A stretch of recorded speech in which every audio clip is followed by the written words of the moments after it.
اور فیروزے والا بلاک اپنی پتنی رکمنی کی میاں کو بھیٹ کر دیا۔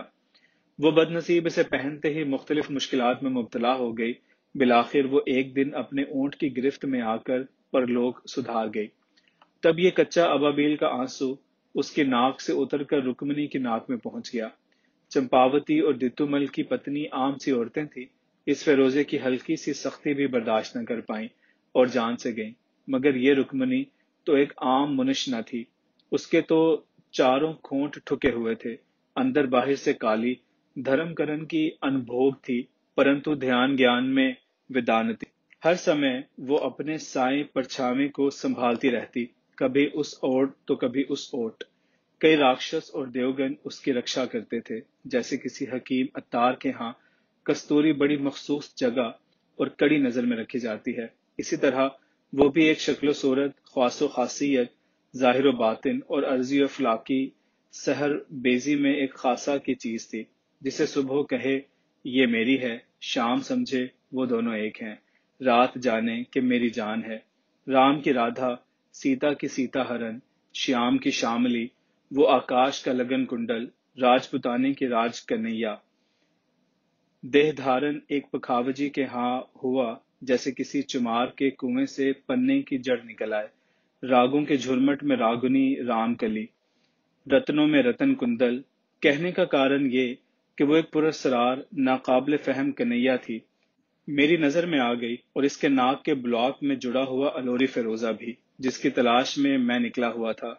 مجھے کسی نہ کسی طرح یہ معلوم ہو چکا تھا کہ یہ فیروزہ اس کے لیے بھاری ہے، اس کی جان بھی لے سکتا ہے، جیسا کہ پہلے دو جانیں اس کی نحوست کی بھینٹ چڑھ چکی تھیں۔ بن کے چیتے اور گھر کے سدائے ہوئے باغ میں بڑا فرق ہوتا ہے۔ جنگلی پیاز کی سڑن تلخی ہر کسی کی برداشت کی بات نہیں ہوتی، خاص طور پہ بالک تو کسی طور اس کی تڑکت برداشت نہیں کر پاتے۔ زمین و آسمان کی کئی بلائیں، نساچر بھوت پریت اس کے در پہ تھے، جبکہ یہ خواجہ پیا کے حصار میں تھی، ان کی لگن میں لگی ہوئی، ان کی چوکھٹ پہ ان کے گاون گاتی ہوئی۔ یہ ان کے پریم راہ پہ بہت آگے نکل چکی تھی، بس یہی لگن اسے بچا گئی۔ اس دن جب وہاں تباہ کن اندھیری چلی، اس سے پہلے سورجیا کی راہ میں ایک سنگٹ آئی۔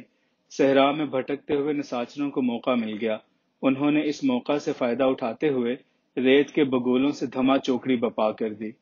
وہ اسے دفن کر دینا چاہتے تھے، کسی طرح ان تینوں چاروں کو اڑا لے کر مرگھٹ میں دھکیل آئے اور ریت کے انبار میں دفن کر دیا۔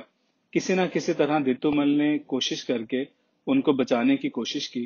اسی دوران اسے محسوس ہوا کہ رکمنی تو پران ہار چکی ہے، تو اس نے اس کی ناک سے بلاک نکالنے کی کوشش کی، مگر ہر ممکن طریقہ آزمانے کے باوجود وہ ناکام رہا۔ ایک طریقہ باقی بچا تھا کہ وہ کھینچ کر اسے علیحدہ کر لے، مگر وہ ایسے نہ کر سکا۔ جبکہ میں نے ہاتھ ہی لگایا تو بلاک سے فیروزہ علیحدہ ہو کر میرے رومال سے چپک گیا۔ میں چپ ہو گیا، شاید میں لمبی بات کرتے کرتے تھک سا گیا تھا۔ سیٹھ مصطفیٰ علی خان نے میری جانب کچھ دیر تکنے کے بعد کہا، اگر رکمنی کے بارے میں کہنے کو کچھ رہ گیا ہو تو کہہ چکو۔ میں نے مخمل کی چھوٹی سی تھیلی سے فیروزہ نکال کر اپنی ہتھیلی پہ زندگی کی لکیر کے آخری سرے مشتری کے مگٹ پہ دھرتے ہوئے کہا، کنکر بھی پتھر ہوتا ہے اور الماس بھی، لیکن دونوں کے مقسوم درجات اور تصرفات مختلف ہوتے ہیں۔ ابابیل کا آنسو لے بابا ابابیل والے کے پاس ہی پہنچا۔ رکمنی، راکھن، روچن اور دتومل کا کیا ہوا؟ سیٹھ نے پوچھا۔ بلاک سے فیروزے کے علیحدہ ہوتے ہی رکمنی بھلی چنگی ہو گئی تھی۔ تم کو یاد ہوگا وہاں سے واپسی پہ دوسرے دن تم ممبئی چلے آئے تھے، جبکہ میں اجمیر رک گیا تھا۔ 2 روز بعد میں دوبارہ ان کی گوٹھ گیا۔ اس بار میرے ہمراہ کچھ سامان بھی تھا، چاندی کا زیور، شادی کے پارچات، ہار شنگار کی چیزیں اور کچھ برتن بستر۔ اس سامان میں راکھن، روچن کے لیے بھی بہت کچھ تھا۔ شادی کی تقریب انتہائی سادہ سی تھی، رکمنی دلہن کے لباس میں بڑی بھلی لگ رہی تھی۔ راکھن کے تو ٹور ہی علیحدہ تھے، بڑے سے پگڑ کے نیچے کھٹل آم کی گٹھلی سا چہرہ، کاجل سے لتھڑی پتھڑی چندی چندی سی آنکھیں، کھچا ہوا گہرا سانولا رنگ، سرخ اور پیلے انگرکھے اور پٹکے میں اڑسی ہوئی خمدار کٹار میں وہ ایک بانکا سا ٹھاکر لگ رہا تھا۔ ادھر دتومل نے خوب نشہ پانی کیا ہوا تھا، مگر تھا ہوش و حواس میں۔ میں نے یوں ہی پوچھ لیا، دتومل تم نے رکمنی کی ناک سے بلاک کیوں اتارنا چاہا؟ اس کا جیسے سارا نشہ حرن ہو گیا۔ چند ساعتیں گھورنے کے بعد پوچھنے لگا، آپ کو یہ کیسے معلوم پڑا؟ منش منہ سے بولے نہ بولے، اس کے کار کرم تو خوب بولتے ہیں۔ وہ نظریں نیچے کیے ہوئے بتانے لگا، آپ سے کیا اوجھل کیا رہ سکتا ہے؟ من میں یہی سمایا کہ چھوری تو چھوڑ گئی، بلاک انمول ہے، چمپاوتی اور چھوری کے میاں کی آخری نشانی۔ بھگوان سوگند، مجھے کوئی روپے روکڑے کا لوبھ نہیں، بس نشانی اور قیمتی سمجھ کر پاس رکھنا چاہتا تھا۔ ہم غریباً لوکاں ایسی اچج چیز کو ایسے ہی تو نہیں پھینک سکتے ہیں نا۔ میرے چرن پکڑ کر مزید کہنے لگا، آپ نے رکمنی کا لگن اپنی بٹیا سمجھ کر کیا ہے، آپ کا بہت بہت دھنیہ واد۔ میں نے اپنے پاؤں سے چھڑاتے ہوئے جواب دیا، دتومل، میں نے اپنے کنے سے کچھ بھی نہیں کیا، یہ تو وہی روپے تھے جو خواجہ کی چوکھٹ سے رکمنی کو ملے تھے، اور ہاں، یہ تمہاری ایک امانت ہے جس کے لیے تم سے ایک انیائے بھی سرزد ہوا۔ الوری فیروزے کی ڈبیا اس کی جانب بڑھاتے ہوئے مزید کہا، میری بات تم شاید ٹھیک سے سمجھ نہ پاؤ، یہ ابابیل کا آنسو فیروزہ ہے جو اپنے مزاج کے خلاف کہ کسی فرد کے پاس قیام نہیں کرتا، بالکل یوں ہی جیسے کستورا سانپ۔ یہ کسی عام انسان تو کیا، کسی عام سپیرے کے پاس بھی ٹھکانہ نہیں کرتا، اور نہ ہی کسی کھو کھپریل یا بل باڑ میں رہتا ہے۔ یہ یا تو چندن جھاڑ سے لپٹا رہتا ہے یا پھر چھوٹی الائچی کی ٹہنیوں پہ پینگ جھولتا رہتا ہے۔ الوری فیروزہ اور زرد حسنی عقیق بھی ہر عین الف میم کے پاس نہیں رہ سکتے۔ کسی طور اگر کوئی انہیں قابو کر لے تو پھر یہ زبردستی اس سے علیحدہ ہو جاتے ہیں، مگر اس علیحدگی میں نقصان قابو کرنے والے کا ہوتا ہے۔ چمپاوتی، تمہاری پتنی، اور خود تم اور رکمنی اسے صرف ایک قیمتی جواہر سمجھتے رہے، اس کے اچھے برے اثرات سے کوئی بھی واقف نہ تھا۔ نتیجہ یہ نکلا، چمپاوتی پکڑی گئی، رکمنی کی ماں اونٹ کے تشدد کا شکار ہو کر مر گئی۔ اب رکمنی کی باری تھی کہ خواجہ غریب نواز رحمت اللہ علیہ نے اس کی سہایتا کی اور وہ اس کے منفی اثرات سے محفوظ رہی۔ دتومل آنکھیں پٹ پٹاتے ہوئے میری یہ تمام باتیں حیرت سے سن رہا تھا۔ میرے چپ ہوتے ہی وہ مجھے میرے ہاتھ ٹٹولتے ہوئے بولا، مہاراج، یہ فیروزہ ہمارے کام کی چیز نہیں، اسے آپ خود رکھ لیں یا کسی اور کو دے دیں۔ دتومل، اگر اسے تم مجھے ہی دینا چاہتے ہو تو پھر تمہیں اس کی قیمت بھی وصول کرنی پڑے گی۔ آپ اسے ہماری طرف سے بھیٹ سمجھیں، آپ نے ہمیں بہت کچھ دیا، کیا یہ کم ہے کہ چھوری رکمنی کو نیا جیون ملا، اس کا بیاہ ہو گیا، اس کا انت سفل ہو گیا۔